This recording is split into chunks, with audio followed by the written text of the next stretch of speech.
Hey guys, how's it going? It is Kara here with another Diablo Immortal video, and in today's video I want to talk about the set bonus system in this game and why I think it's trash. Still a good enough system that could be fixed, but it needs some tweaks because this system is absolutely horrible right now and it's killing motivation in the game for many people, I bet. So let's talk about it. Maybe this will do some good, I don't know. But the thing I want to talk about is going to be trying to acquire these pieces here on the left side. And there's many different things we need to understand before we can truly understand just how terrible acquiring these are. But let's try to explain these step by step so we can understand what's going on here. Getting these is frustrating. There's many things we got to understand to truly understand just how trash this is. How do we get them? And if you go into the codex, you'll see all these different dungeons we could be doing. Every single week, 2 of them give you a boosted rate chance. So right now we have Rapids and Forgotten Tower, the 2 dungeons that have boosted rates. These are the dungeons that you can get a supposed boosted rate chance to get these set items. If you do these particular dungeons, the drop chances are not good. They're not good at all, in my opinion. And that's with the boosted rates. And so let alone doing that, the normal ones are completely worthless to do. If you're getting bad drops there, and then you try to do another dungeon, you're going to get even worse drops. And I've tested it. It actually is noticeably worse, in my opinion, even though that's anecdotal. I haven't done a full breakdown there. Then we have to understand how we acquire these set bonuses too, to also understand this. Each dungeon, you could only get 1 piece of each set. So you look at the Grace of Flagellant one. To get the gloves, you need Cavern of Echoes. To get the boots, you need Mad King's Breach. To get the belt, you need Pit of Anguish. You get the idea here. And that's true for every single set. There's not a single set that you need more than 1. But we just established how bad farming these sets are when they're not boosted rates. So then you're going to be constantly waiting for a particular cycle to come through. I'm only going to want to farm, like at this point, pretty much all I really want to farm is Mad King's Breach because it's the fastest. But then I'm only going to get 1 piece of a particular set from there. You know, I might get 1 piece of all the sets if I get lucky, because there's also another cap there where you only get the boots and waist at Hell 1. Then you get gloves and neck at Hell 2 and above, and then you get the rings at Hell 4. You're limited there as well on what you can be getting. So for the most part, it's going to be a very long time until people actually get green rings here. You could get the green ring from a warband chest, but that's about it. So because you're only getting 1 piece of a particular set, and you're waiting for a rotation if you're trying to do this optimally, you're going to be missing, there's going to be big gaps in between when you can get these set bonuses, unless you're just willing to get the set bonus despite the fact you're not getting a boosted drop rate. The next thing, and probably the most important thing, is that you get so much more experience, gear, like essentially everything, if you just did open world farming. You get more legendaries, it's the best way to get experience, it's the best way to get resource materials to rank up your character. All these different things all come from just open world farming. And so it's really hard to justify doing this unless they had really good drop rates for set items, but they clearly don't.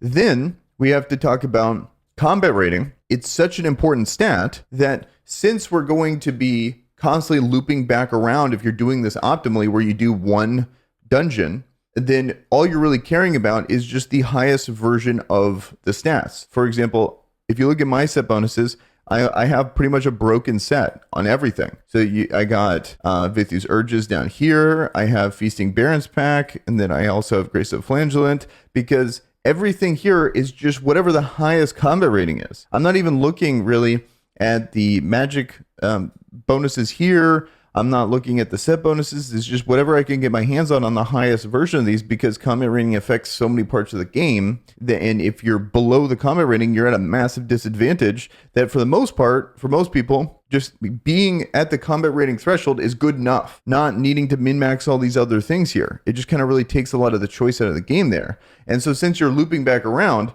your gear expectations go up with your Paragon level. So by the time you get to the next dungeon, you're going to be potentially, like let's say you're doing another dungeon where there's all these different sets. You get your set bonus, but then you got like let's say I wanted this set here, Vithu's Urges. And then I did this whole set. These were the sets I was happy with. But by the time I do another dungeon that gives me like the gloves, for example, for Vithu's Urges, I'm wanting stats in the 100 range. So then, yes, I might have gotten Vithu's Urges on the gloves, but then I got like Feasting Baron on the neck from this other place that's at 100. So I'm just like, okay, I'll just take that one. And then now it's just, I'm in a never ending state of not being able to complete my sets if I'm doing it optimally, Or I chose to sacrifice getting the best experience, gear, legendaries in the open world, and boosted rates to be able to force myself into a set that's going to get replaced almost immediately.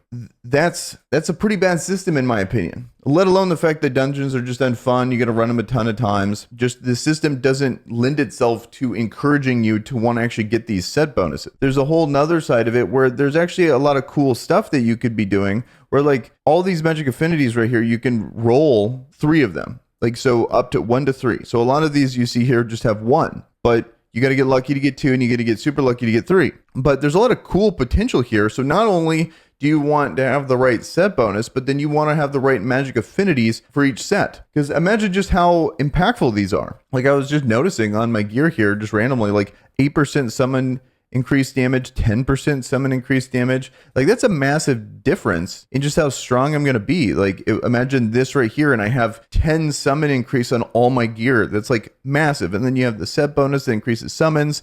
I had Echoing Shade with more summons. Like imagine you're a necromancer and you have all that. You're going to be doing infinitely more damage than other necromancers, but you can't really go for those set items because all that really matters is combat rating and Paragon level. And then the other stuff matters less. So it's not going to be until we're Paragon like 650 that people are going to really be able to min-max these and have fun, unique builds. It all comes from right here. Also, with the legendaries too, it's not like these don't have it either, but they're a little bit, more straightforward. The legendaries, the thing that the legendaries have, that the set bonuses don't have, they have the essence extract system. I really think that the essence extract system absolutely needs to be done for set items too. I think that would solve a ton of these issues here, where you could just mix and match the sets. You're not really feeling too bad, and then it also covers for the combat rating discrepancy as well. Then it's just going to be all about getting really good magic affinity rolls, in my opinion, which is really hard to get to.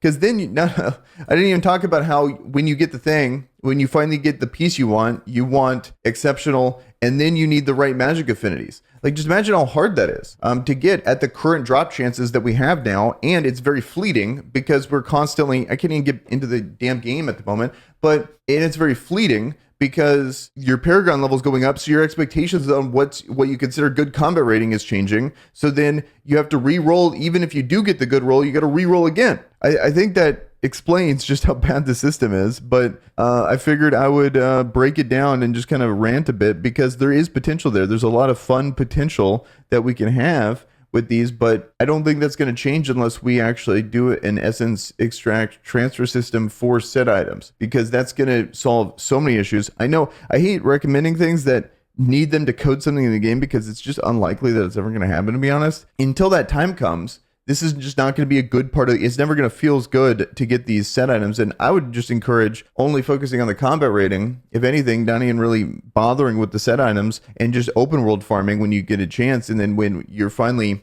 like when Paragon's just done and you don't have to worry about like your exceptional drops just getting outdated by exceptional drops from 2 weeks later, then you can actually just focus on dungeons and really try to upgrade them. But that's going to be months and months away. So it's just a hard thing to suggest. That's pretty much it.